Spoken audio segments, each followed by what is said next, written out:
कैसे हो आप। आज हम कक्षा 5 पर्यावरण अध्ययन राष्ट्रीय उपलब्धि सर्वेक्षण 2021 की वर्कशीट करेंगे। तो चलिए वर्कशीट हल करते हैं। प्रश्न 1, हमारे देश में कौन सा जानवर लगभग लुप्त होने की कगार पर है? शेर, बाघ, हाथी, कुत्ता। तो सही विकल्प है बाघ। चलिए आगे बढ़ते हैं। प्रश्न 2, ब्रेड के पैकेट पर क्या जानकारी नहीं होती है? तो सही विकल्प है ब्रेड बनाने की संपूर्ण विधि। तीसरा प्रश्न, हमारे शरीर में डैश ज्ञानेंद्रियां हैं? तो सही विकल्प है 5। हमारे शरीर में 5 ज्ञानेंद्रियां हैं।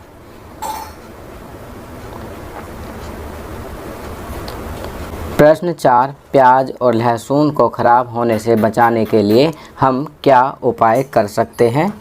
तो यहाँ सही विकल्प है नमी से बचाकर खुले में रख सकते हैं। पांचवा प्रश्न, मामड़ी तांड्रा क्या है? तो सही विकल्प है आम पापड़।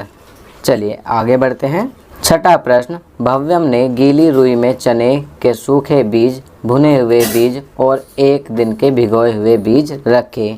बताइए कि उनमें से कौन से बीज बहुत जल्दी अंकुरित होंगे? तो सही विकल्प है 1 दिन के भिगोए हुए बीज। सातवां प्रश्न, बारिश का पानी धरती पर गिरने के बाद कहाँ नहीं जाता है?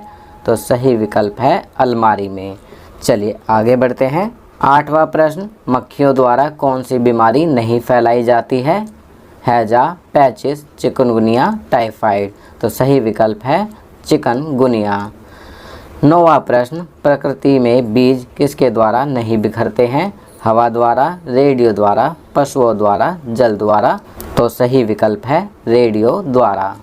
चलिए आगे बढ़ते हैं। 10वां प्रश्न, निम्न में से कौन सा बीज सामान्यतः मसालों की तरह प्रयोग नहीं होता है? तो सही विकल्प है गेहूँ। 11वां प्रश्न, बीजों के अंकुरण के लिए डैश की ज़रूरत होती है?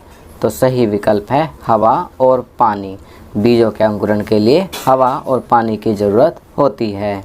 चलिए आगे बढ़ते हैं। 12वां प्रश्न, किसी भी मानचित्र के ऊपर की ओर कौन सी दिशा होती है? तो सही विकल्प है उत्तर। किसी भी मानचित्र के ऊपर उत्तर दिशा होती है। प्रश्न 13, तुम पूर्व दिशा का कैसे पता लगाओगे? तो सही विकल्प है सूरज के उगने की दिशा से। चलिए आगे बढ़ते हैं। 14वां प्रश्न, निम्न में से ईंधन बचाने का सही तरीका कौन सा नहीं है? तो सही विकल्प है चौथा, दीपावली पर बिजली के बल्बों की लड़ी से रोशनी करना। 15वां प्रश्न, निम्न में से कौन सी महिला अंतरिक्ष में जा चुकी है? तो सही विकल्प है तीसरा, कल्पना चावला। तो बच्चों, ये वर्कशीट यहाँ कंप्लीट होती है। अगर ये वीडियो आपको अच्छी लगी तो इसे लाइक एंड शेयर ज़रूर करें। अन्य विषयों पर बने हमारे लेटेस्ट वीडियोस को देखने के लिए चैनल को सब्सक्राइब करना ना भूलें और देखते रहिए हमारा channel knowledge kingdom. Thank you.